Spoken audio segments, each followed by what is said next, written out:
کچھ سائنسدانوں کا کہنا ہے کہ حضرت آدم علیہ السلام کی پیدائش سے پہلے بھی اس دنیا کی میں زندگی موجود تھی۔ بعض دعویٰ کرتے ہیں کہ حضرت آدم علیہ السلام سے پہلے اس دنیا میں جنات رہا کرتے تھے۔ جنات پہاڑوں، میدانوں، ہر جگہ قبیلوں کی شکل میں آباد تھے۔ اکثر سائنسدانوں کا کہنا ہے کہ اس زمین پر حضرت آدم علیہ السلام سے بھی پہلے کروڑوں سال تک ڈائناسور نے حکومت کی۔ بہت عرصے تک وہ اس دنیا میں رہے، پھر انسان کی آمد کے ساتھ ساتھ ڈائناسور کی نسل ختم ہو گئی تھی۔ سوال یہ پیدا ہوتے ہیں کہ یہ دنیا کیسے بنی؟ سب سے پہلے کس کو پیدا کیا گیا؟ زمین کو اللہ نے کب بنایا؟ اور آخر اللہ نے انسانوں کو پیدا ہی کیوں کیا؟ اب سب سوالات کے جوابات جاننے کے لیے ویڈیو کو پورا لازمی دیکھیے۔ اس میں کوئی شک نہیں کہ زمین و آسمان بلکہ اس کائنات کی ہر چیز اللہ نے ہی پیدا فرمائی ہے۔ قرآن پاک میں اللہ تعالی نے سورۃ الحدید آیت نمبر 4 میں ارشاد فرمایا، وہی ہے جس نے آسمان اور زمین میں 6 دن میں پیدا کیا، پھر عرش پر جلوہ فرما ہوا اور خوب جانتا ہے اس چیز کو جو زمین میں ہے اور جو اس سے نکلنے اور جو آسمان سے نیچے آئی اور جو کچھ اس میں چرچ اور جہاں کہیں تم ہو وہ تمہارے ساتھ ہے، اور اللہ تعالیٰ تمہارے اعمال دیکھ رہا ہے۔ اسی طرح اللہ تعالیٰ سورۃ ہود آیت نمبر 7 میں فرماتے ہیں، اور اللہ ہی وہ ذات ہے جس نے 6 دن میں آسمان و زمین کو پیدا فرمایا اور اس کا عرش پانی پر تھا۔ امام احمد بن حنبل نے اس روایت بیان کی ہے کہ رسول اللہ صلی اللہ علیہ وسلم نے سے کسی صحابی نے سے پوچھا، یہ اللہ کے رسول صلی اللہ علیہ وسلم، آسمانوں اور زمین کو پیدا کرنے سے پہلے ہمارا پروردگار کہاں تھا؟ آپ صلی اللہ علیہ وسلم نے فرمایا، اماں میں، یعنی اللہ کے سوا کچھ نہیں تھا، نہ اس کے اوپر اور نہ ہی اس کے نیچے۔ مطلب یہ کہ کچھ نہ تھا، پھر اس نے پانی بھر اپنا عرش پیدا کیا، گویا کہ یہ تھی مخلوق کی ابتدا۔ امام احمد، امام ترمذی، امام ابو داود اور بے شمار محدثین نے روایت بیان کرتے ہوئے کہا کہ رسول اللہ صلی اللہ علیہ وسلم نے فرمایا، بلا شبہ اللہ نے سب سے پہلے قلم کو پیدا کیا، پھر اللہ نے اس کو حکم دیا، چنانچہ وہ اسی طرح چل پڑا اور قیامت تک ہونے والی ہر چیز لکھ دی۔ یہ اللہ تعالیٰ کا علم تھا جس کو قلم نے اس کے حکم کے مطابق لوح محفوظ پر لکھا۔ دوستو، یہاں آپ کو بخاری شریف کے حدیث مبارک بیان کرتے چلیں۔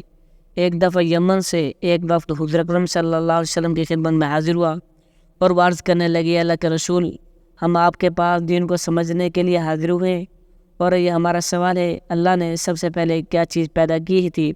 آپ صلی اللہ علیہ وسلم نے فرمایا، اللہ تھا، اس سے پہلے کوئی چیز نہ تھی، اس کا عرش پانی پر تھا، پھر اس نے لوح محفوظ پر ہر چیز لکھ دی اور آسمان اور زمین کو پیدا کیا۔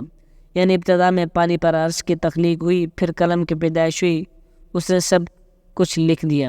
علماء کرام کا بیان ہے، قلم کے فوراً بعد لوح محفوظ کو پیدا کیا، چنانچہ قلم نے لوح محفوظ میں ہر چیز لکھ دی۔ اس کے بعد کائنات کی باقی مخلوقات اور آسمان و زمین کی پیدائش وجود میں آ گئی۔ دوستو، اب سوال یہ پیدا ہوتا ہے، اللہ نے جو چیزیں سب سے پہلے پیدا کی ہیں ان کی ترتیب کیا ہے؟ مطلب پہلے کس چیز کو پیدا کیا اور بعد میں کس کو؟ تو اس بارے میں مسلم شریف میں حضرت ابو ہریرہ رضی اللہ تعالیٰ عنہ سے روایت ہے کہ نبی کریم صلی اللہ علیہ وسلم نے میرا ہاتھ پکڑا اور فرمایا، اللہ نے مجھے ہفتے کے دن مٹی کو پیدا کیا اور اتوار کے دن زمین اور پہاڑ اور پیر کے دن درخت اور منگل کے دن تکلیف، مصائب اور جراثیم اور بیماریاں، مدح کے دن نور کو اور جمعرات کے دن زمین میں جو پایوں کو پھیلا دیا اور تمام مخلوقات میں جمعے کے دن آخری گھڑی یعنی عصر کی رات کے درمیان حضرت آدم علیہ السلام کو پیدا کیا۔ مطلب یہ ابتدائی افزین میں جن مخلوق کی تخلیق ہوئی ان میں آخری مخلوق انسان تھا۔ اس حدیث سے مختلف حالات نہایت ہی وضاحت سے بیان کیا گیا ہے۔ اسے بخوبی پتہ چل جائے گا کہ ابتدائی مخلوقات کی تخلیق کیا تھی۔ ان میں سے آخری نمبر آدم علیہ السلام کا تھا، جبکہ آدم علیہ السلام نسل انسانی میں سب سے پہلے اور تمام انسانوں کے باپ ہیں۔ انسان سے پہلے فرشتے اور جن پیدا ہو چکے تھے۔ صاحب عقل مخلوقات میں سب سے پہلا نمبر فرشتوں کا ہے، دوسرا نمبر جنوں کا اور آخری نمبر انسانوں کا ہے۔ فرشتوں کا اصل ٹھکانہ آسمان ہے۔ اللہ تعالیٰ سورۃ الشورى آیت نمبر 5 میں فرماتے ہیں، قریب ہے کہ آسمان اپنے اوپر سے پھٹ پڑے اور تمام فرشتے اپنے رب کی تسبیح اور تحمید بیان کیا کر رہے ہیں اور زمین والوں کے لیے استغفار کر رہے ہیں۔ خبردار اللہ تعالیٰ معاف کرنے والا اور رحمت کرنے والا ہے۔ مسلم شریف میں سید عائشہ رضی اللہ تعالیٰ عنہ سے روایت ہے نبی کریم صلی اللہ علیہ وسلم نے فرمایا، فرشتوں کو نور سے اور جنوں کو آگ سے پیدا کیا گیا، اور آدم کو اس چیز سے پیدا کیا گیا جو تمہارے لیے بیان کر دی گئی، یعنی مٹی سے۔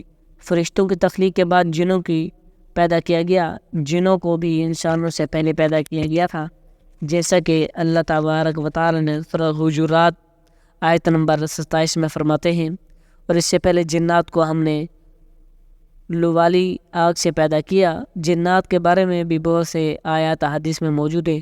اللہ تعالیٰ فرماتے ہیں، جنات کو آگ کے شعلے سے پیدا کیا گیا، یا آگ کے بھڑکتے شعلے کے کنارے کو کہتے ہیں، گویا کہ جنوں کو آگ کی جڑ سے نہیں بلکہ آگ کے شعلوں سے کنارے سے پیدا کیا۔ قرآن کریم اللہ تعالیٰ نے ابلیس شیطان کا قول نقل کیا، تو نے مجھے آگ سے پیدا کیا، اس طرح پہلے بھی بیان ہو چکا ہے۔